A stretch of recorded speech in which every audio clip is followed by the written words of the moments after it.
Listen, let's talk about your time in prison. What happened there then? From sort of having this, athletic upbringing, so to speak, music and stuff like that. Why did it go down the route of getting arrested? What happened there? Why was you arrested? Because obviously, it's not obviously, but you're doing things probably to make more money. Yeah. And then you just get caught in a vicious cycle.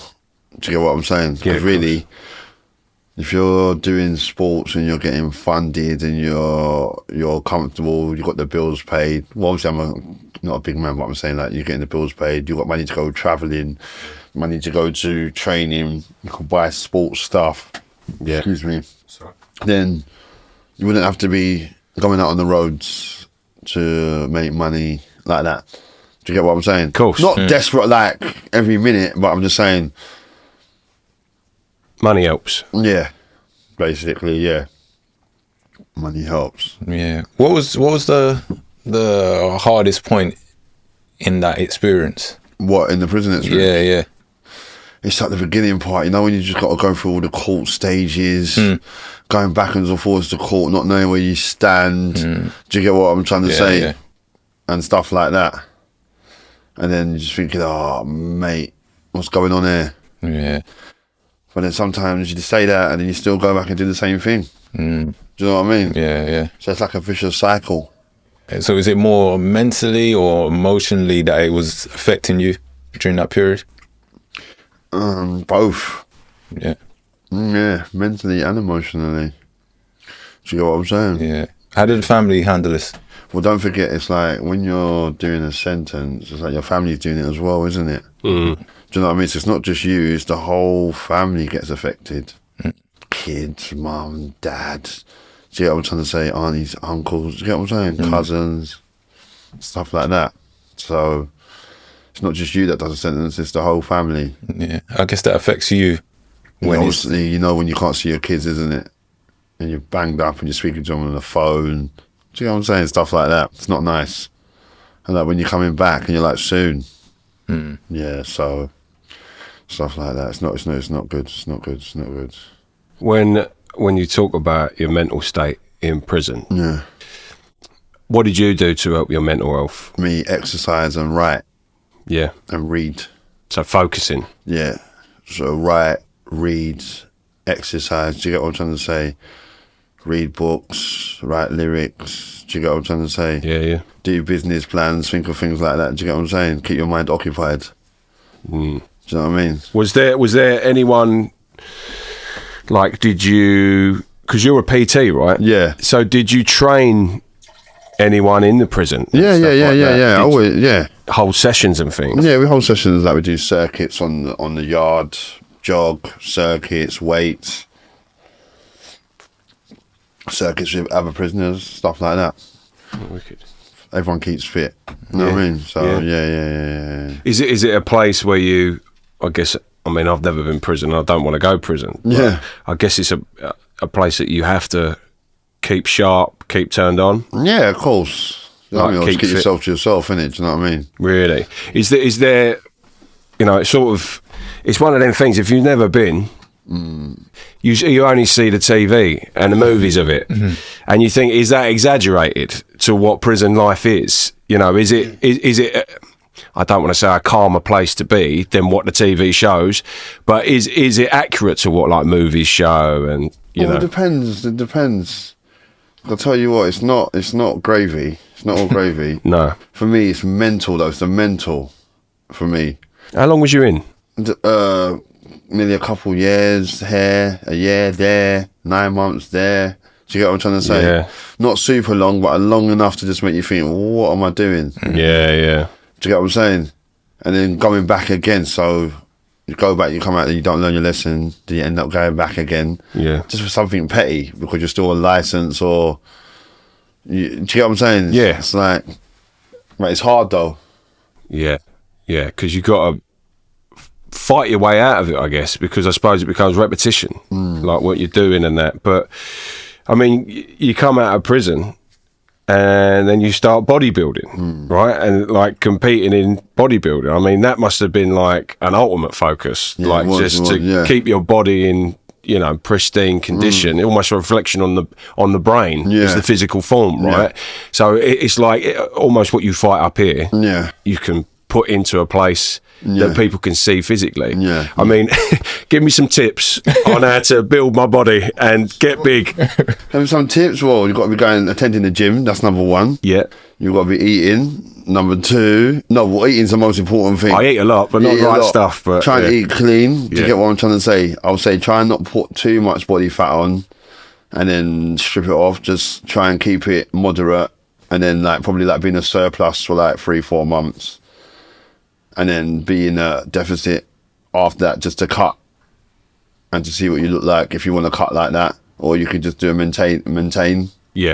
Where you just keep it how you like it and just probably burn the fat but keep it the same kind of weight. But it depends what your metabolism is like as well. Terrible. So you've got slow metabolism. So you've got to be extra careful. Right. So what would you, let's say, what's the first thing I should do? Cut out the sugars. Do you drink alcohol? Try and wean down on the alcohol, cut out the sugars, drink more water, at least 3 to 4 litres a day. Try and probably have breakfast, some eggs, something like that. Eggs, you can have it, mix it with a shake, have it on its own. Mid-morning. I don't know, what do you eat for mid-morning? What do I eat? Loads of I'm like one of them. I go for pastries, I do all that stuff. So you want to eat a Greek yogurt and a bagel or something like that? With Philadelphia spread or something like that, and then pre-workout like a chicken breast with salad and a little bit of rice, something like that. And post-workout, chicken breast or fish, rice, veg. Okay. You know what I mean? Right, I'm going to get some, after cameras go, right, it's down a regime. Get on the go. Like that. So you have to be careful what you eat. You are what you eat, aren't you? Obviously, everyone's not the same. Some people are different. Do you get what I'm saying? Yeah, definitely. Like the thing that always puts me off of exercise, I mean, I used to box and I used to love doing it when I was a kid and stuff like that. Come from like a family of boxers. And I love doing the training and whatnot and the sparring and the fighting and things like that. But, beer comes into your life, alcohol comes into your life, it's almost like you've got like a mistress you can never tell to go away and she's always there.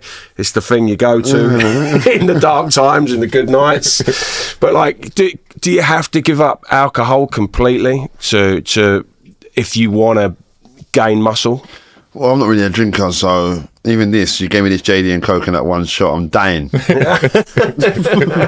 alright, but there's no music playing. So I'm like, yo, but it's cool. Obviously, that's not really helping you with the alcohol and that, because obviously that's sugar. Do you get what I'm trying to say? You don't want to feel like this and then we go into training. Gets you bloated, causes fat. Do you know what I'm saying? Yeah. So, obviously, if you're drinking little doses or when you go out to eat, you have a little drink, that's all right. But every other day, it's starting to get a problem. So, depends how much you drink now. Too much. So are you still competing now? Or no, I'm trying to compete in 2025. Okay, so, all right. So, new music and compete in 2025. Let's see what happens, innit? You know what I mean? World's your oyster, why not? Why not, eh? Have a go at it. Blimey. So talk us through a competition in bodybuilding. Like what's the setup like? Well, it's like athletics when you got to sign in, enter. Then on the day you go and get your numbers. I ain't competing for a little while, so I don't know if it's changed up, but I know you go there, you get your numbers, and then they tell you what time you're on. Then obviously on the day of competition you want to eat the carbs to make your muscles start exploding out, but you've got to eat at a certain time before you go on stage, so everything hits on time. You'll get your tan. Right. You go and get your spray tan, because obviously you need to be shining and stuff when you're on the stage. You go into the tent, the woman's like, you're like that, covering up, she's like, turn around, then you look like you just come from Benidorm. You got the tan, you get what I'm trying to say, everything's tanned up. So you're going to go behind the stage before you go on, start pumping up with the bands. Yeah. But you don't do your legs. You only do your upper body. Why is that? Because the legs, like, you don't want them, basically the legs doesn't, if you squat like with them, it doesn't show the definition. Like they're pumped, but you can't squeeze them properly and see the definition. So you would only pump up the upper body. Okay. And leave the legs, because the legs should be, when you squeeze them, they should be ready to go. Yeah. Do you get what I'm trying to say? So that's why you always see people backstage doing upper body. No legs. You never see them squatting or nothing. Yeah. So you do that, warm up, and then go on the stage and pose your heart out for someone to say yes or no. Right, so all the posing side of it, I mean, it looks so strenuous when they're doing, like, because obviously the wings in the back and all the rest of it coming out. It's like, where's it come from? I mean, you know what I mean? You think, Jesus, it popped out of nowhere. It's like hulking up or whatever. But like, in terms of, is there ever a frosty attitude with other competitors, like, or are you all quite supportive of one another? Obviously, it's man supportive, but it's a bit, you can be frosty at sometimes, isn't it? Yeah. Do you know what I mean? Like one year I was on the stage with this Polish guy, and me and him was like pushing each other's arm, like to get on the stage, to get in front, to pose down. Do you know what I mean? Oh, really? Then at the end of it, we did both of us didn't get nowhere anyway. So I was like, what's the word for that? Well, obviously people do that sometimes, when the man's posing and just like might go in front of him and bust the next pose and that. You know what I mean? Yeah, stuff like that. So yeah. Do you have any plans of doing it internationally, or is it just all? Well, I'm going to try, but I'm an old man. I can't believe it. I'm 40-something. It's just like, I feel like I'm a veteran now. But do they have categories like that? Yeah, so I'm in the old man category. Can you believe it? But I'm sure that you do well in that category. I'm 45 years old, mate. Mate, if I took my top off now, it looks like Tyson Fury before the workout. If you took your top off, it'd be like 25-year-old. Do you know what I mean? But right now, they're not caring about that. I'm an old guy. Really? So it's nothing about I can do that. I can. If you look good in it, you can can enter. But I'm just saying, I can still probably enter for like the normal thing, and then enter for my age. Okay. Like over 45s. It sounds mad, doesn't it? The other day, I was 25. Oh yeah, over 45s, mate. It's like, what? So you can't compete in the Yeah, I can. But I'm just saying in the open thing. Yeah. But I'm saying I can still do another one, try to get another medal with over 45s. So you don't think you'll look good against? Yeah, no, I will. But I'm saying, because of my age. Yeah. Yeah, I can enter that category, but I can also do that for 45s. Wow. Do you know what I mean? Well, more medals. Do you get what I'm saying? More medals. Why not? Why not? But them men are serious as well still. So don't get twisted. Yeah, got some wham guys that are 45 and that. Is there much like juicing going on with other people doing that? Of course, man. Juicing's everywhere. Yeah. Do you know what I'm saying? We all juice. Like, people just don't want to admit it, but it depends how much juice you do. Because don't forget, you can juice, but it doesn't mean you're going to start looking all good. And a lot of people juice and they're thinking like, what's happening to me? Yeah. Do you know what I mean? So you've still got to know how to juice. Yeah, because you can do it legally, sort of, in a way, can't you? Like, I don't care about that, man. No, do you know no. what I mean? Do you get what I'm saying? Yeah, of course. I mean, I was speaking to my cousin the other day, and he was talking about, I'm going to legally juice, and I was like, what the f*** are you on about? Legally juice? Legally juice? Yeah, and he was like, well, my testosterone's down at this point, so I can legally lift my testosterone up to this point. And I was like, are you just chatting I was thinking, if you're juicing, you're juicing. You're juicing. He ain't taking OJ, is it? Man wanted to juicing. Say that to make it look good. Yeah, my testosterone level's down here, trying to get out to there. No, you want to juice? Shut up. Yeah, you know what I mean? So it's pretty prevalent still in the game. Yeah, but it doesn't work for everyone. People think you're just going to juice something. Miracle's going to happen. Yeah. Still got to put the work in. Still got to eat moderately if you're right. Still analyse what you're doing. Not just poking or. You know what I mean? Yeah. What's the dangerous side of juicing for people that don't know, like youngsters? I mean, I know a fella, and it was shocking. Mood swings, mate. I used to work with him on. I used to work with metal. I was a metal fitter, and this lad was 20, and he looked like Arnie, you know. He was a freak, and you looked at him and you went, how the hell were you like that? And being naive, you know, mate's like, oh, he's juicing, isn't he? It's like, oh, right. And you talk, and then honestly, something goes wrong, Tasmanian devil or something. Just going mad at you. But it was a bit, I didn't, you know, what's your experience of the bad side of juicing? Well, to say the truth, me and juicing, I don't really go over the top. That's what I'm saying. My body don't really need a lot of juice like a certain man. No. So I know what they're going through though, because you can feel a little bit. Sometimes, like, I don't know, certain man might be juicing, and the wife might give them the wrong, like the food might be cold, right? And they're like, "Yo, warm it up," stuff like that. Do you know what I mean? Yeah. There's certain guys that don't really train, from now and again they might just do a mad juice. It's not really working out for them. You know what I mean? Because they're not really used to it, or they're doing too much. Yeah, and they're just coming in like Hulk in the house and stuff like that. Yeah. So depends. It's all about the body, what your body responds to, and how you react. Yeah, it's like any drug, isn't it? Really? I mean, you can get people down a pub that are doing all sorts, and you think, how are they still alive? You know, I suppose it's the same thing. Everything in moderation, right? Yeah. I mean, there's having a good time, and then there's going over the top. Yeah. Okay. So how did life change for you so much that you've turned to God now? Do you know what? It didn't really change for me so much. I've always had God there, really, but just decided to take it a bit more serious. Yeah. If that made sense. But don't forget, even though you meet someone or they're you still got to want to do it yourself. It's got to be for yourself. Do you get what I'm saying? Yeah, of course. But to tell you the truth, I'm not gonna lie. It's still very hard. It's a process. Do you get what I'm trying to say? Yeah.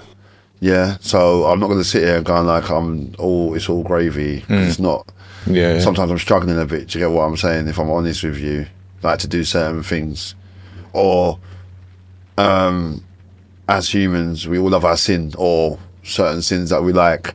It's very hard for us just to drop them. Yeah. And then just, do you know what I mean? So sometimes I'm falling back into certain things and falling out. But the funny thing is like you still kind of know what you're supposed to do. So that kind of helps, if that makes sense. Do you know what I mean? But it's very hard.